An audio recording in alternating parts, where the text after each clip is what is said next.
Assalamualaikum warahmatullahi wabarakatuh. Selamat sore Waalaikumsalam.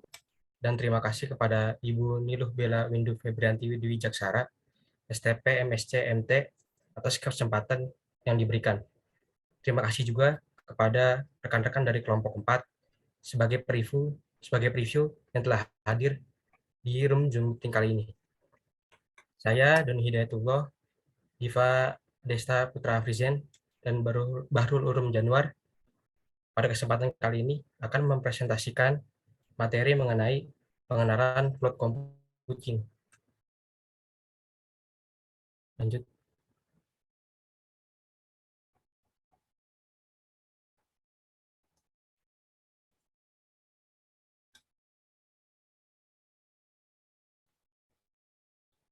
Pada materi kali ini terdapat 5 pembahasan, di mana yang pertama ada pengenalan cloud computing, yang mana pada pembahasan itu dibahas mengenai apa itu cloud computing, teknologi seperti apa cloud computing itu.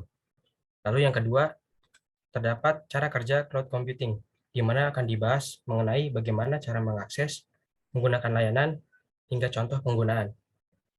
Selanjutnya, dibahas syarat cloud computing, di mana terdapat berbagai syarat untuk penggunaan cloud computing. Yang keempat, membahas mengenai cloud computing layer, di mana tingkatan layer yang terdapat pada cloud computing. Lalu pada materi yang kelima akan dibahas tentang manfaat cloud computing yang didapatkan kepada pengguna dari layanan cloud computing.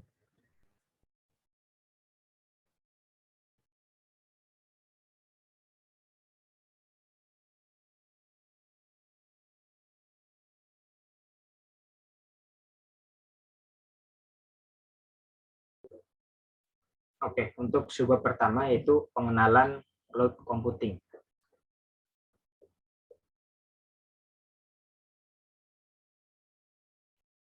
Oke. Pengenalan cloud computing. Cloud computing merupakan gaya komputasi baru di mana sumber daya yang terukur secara dinamis dan seringkali menggunakan konsep virtualisasi yang disediakan oleh provider dengan memanfaatkan media internet. Cloud computing ini dapat juga diartikan sebagai suatu metode komputasi di mana kapabilitas terkait teknologi informasi disajikan sebagai suatu layanan di mana data-data di dalam layanan tersebut disimpan di banyak server cloud dan dikumpulkan server membentuk data center. Nah, dengan penggunaan cloud computing ini dapat mengakses layanan dari berbagai perangkat seperti PC, laptop, bahkan smartphone tanpa perlu memiliki infrastruktur fisik lain. Pengguna hanya perlu menyewa infrastruktur virtual dari penyedia pihak ketiga. Provider teknologi informasi memberikan layanan kepada pengguna platform cloud computing dengan pembayaran berdasarkan penggunaan. Data-data di dalam layanan tersebut disimpan di banyak server cloud dan kumpulan server membentuk data center. Pada 2011, Erwin Anggeriana dalam jurnal Cloud Computing Komputasi Awan menilai cloud computing merupakan tren baru di bidang komputasi terdistribusi, di mana berbagai pihak dapat mengembangkan aplikasi dan layanan berbasis SDA atau Service Oriented Architecture di jaringan internet.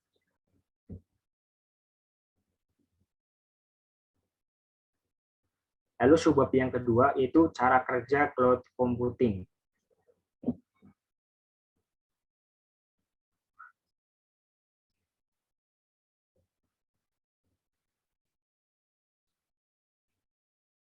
Nah, di atas adalah macam-macam aplikasi platform infrastruktur pada cloud computing. Ya, cloud computing menjadikan internet sebagai pusat server untuk proses pengelolaan data. Cloud menyediakan server berbasis aplikasi dan semua layanan data kepada pengguna, dengan output ditampilkan pada perangkat klien. Penyimpanan secara online tersebut memberikan kemudahan kepada pengguna di mana cukup dengan memiliki akun. Pengguna dapat memiliki akses terhadap data yang tersimpan pada server. Saat pengguna ingin mengakses data, server akan memproses permintaan sesuai dengan perintah yang pengguna berikan. Nah, contoh penerapan cloud sekarang ini yaitu penggunaan layanan SaaS ini di marketplace seperti Tokopedia. Pengguna wajib memiliki akun jika ingin berbelanja atau berjualan di marketplace tersebut. Terdapat juga Google Drive yang menggunakan cloud storage. Menggunakan pengguna dapat melakukan penyimpanan atau mengunduh data yang tersimpan di server Google. Dalam hal application, platform, dan infrastruktur disediakan oleh Google, pengguna cukup memiliki akun maka dapat menggunakan cloud storage secara gratis.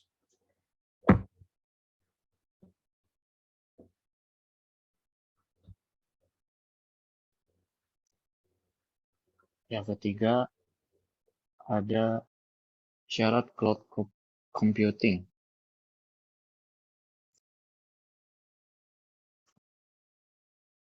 5 syarat cloud computing. Yang pertama ada on-demand self-service.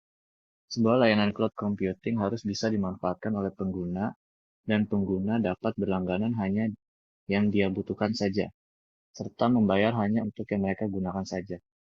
Misalkan sebuah internet service provider menyediakan 5 macam pilihan atau paket-paket internet, dan user hanya mengambil satu paket internet, maka user hanya membayar paket yang diambil saja.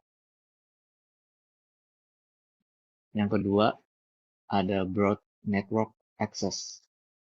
Sebuah layanan cloud computing di mana aksesnya kepada layanan harus dapat diakses di mana saja, kapan saja, dengan alat apapun dengan syarat pengguna memiliki akses internet dan terhubung ke jaringan layanan.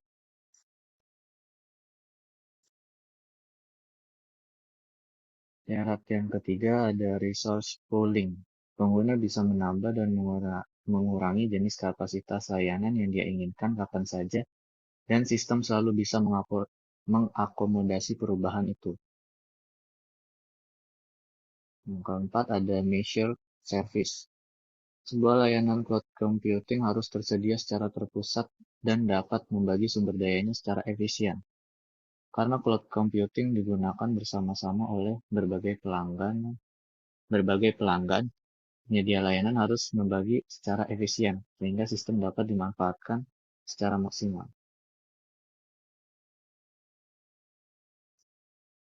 Dan syarat yang terakhir, yang kelima, layanan bersifat elastis atau scalable.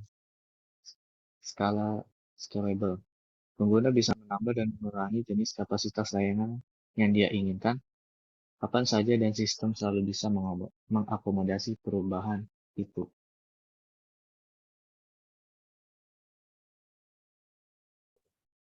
Oke, selanjutnya yaitu subbab cloud computing layers.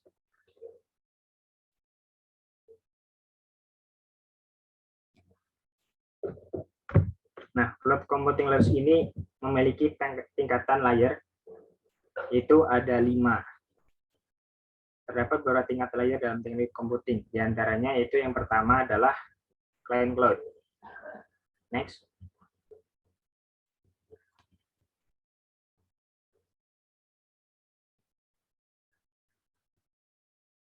Nah, client cloud terdiri dari hardware dan software komputer yang tergantung pada cloud computing untuk dapat mengerjakan tugas.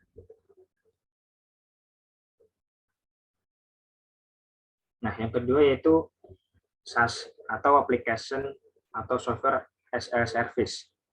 Nah, SaaS ini merupakan layanan cloud computing yang paling dulu populer. SaaS ini merupakan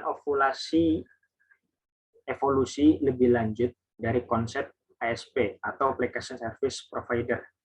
SaaS adalah model aplikasi atau ditawarkan kepada klien sebagai sebuah layanan. Jika sebuah aplikasi atau software disajikan kepada klien, klien tidak perlu merawat dan melakukan update pada aplikasi tersebut. Tapi sebaliknya, jika provider hendak mengganti atau melakukan update pada aplikasi tersebut, kita hanya bisa mengikuti mereka saja tanpa bisa melakukan apa-apa.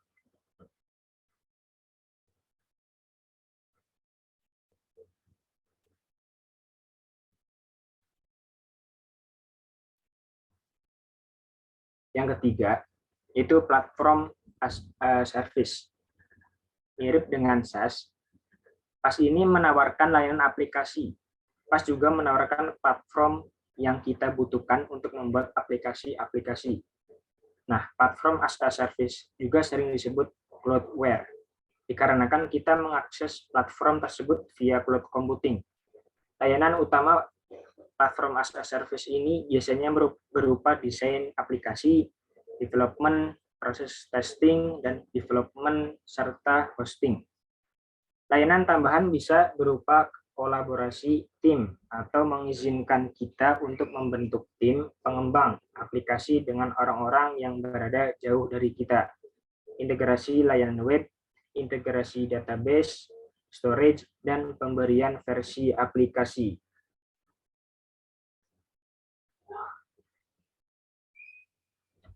Kemudian yang keempat ada infrastruktur as a service.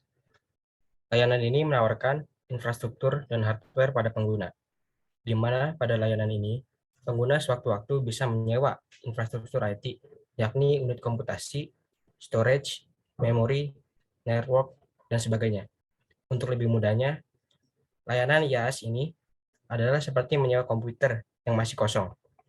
Kita sendiri yang mengkonfigurasi komputer ini untuk digunakan sesuai dengan kebutuhan kita. Dan bisa kita install sistem operasi dan aplikasi apapun di atasnya. Next. Lalu yang kelima ada server. Layer server terdiri dari hardware dan software komputer yang telah dibuat secara khusus untuk menangani kinerja dari layanan cloud.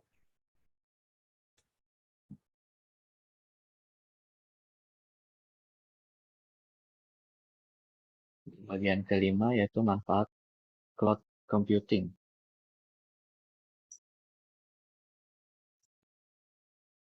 Lima manfaat cloud computing yang pertama, media penyimpanan terpusat pada server.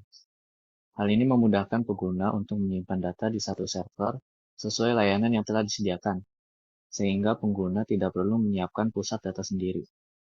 Yang kedua, keamanan data. Penyedia menyediakan jaminan data standar atau ISO, sehingga data tidak mudah korup atau rusak. Cloud computing akan membuat data lebih aman dibandingkan dengan metode konvensional. Yang ketiga, antisipasi kehilangan data. Menyimpan data di cloud akan menjamin data selalu tersedia meskipun PC atau laptop mengalami kerusakan. Layanan cloud menyediakan pemulihan data secara cepat untuk skenario darurat. Yang keempat, penyimpanan tidak terbatas.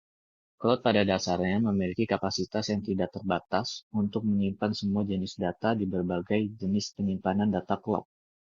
Tergantung pada ketersediaan, kinerja, dan frekuensi data tersebut harus diakses. Aturan praktisnya adalah bahwa biaya penyimpanan naik sesuai dengan tingkat ketersediaan data, kinerja, dan frekuensi akses. Dan yang terakhir, yang kelima, murah dan tahan lama. Cloud computing tidak memerlukan media penyimpanan pada hard disk eksternal dikarenakan sudah terdapat media penyimpanan terpusat di server. Penyimpanan terpusat pada server tidak memiliki rentang masa pemakaian yang dapat mengurangi kerusakan fungsi dan error.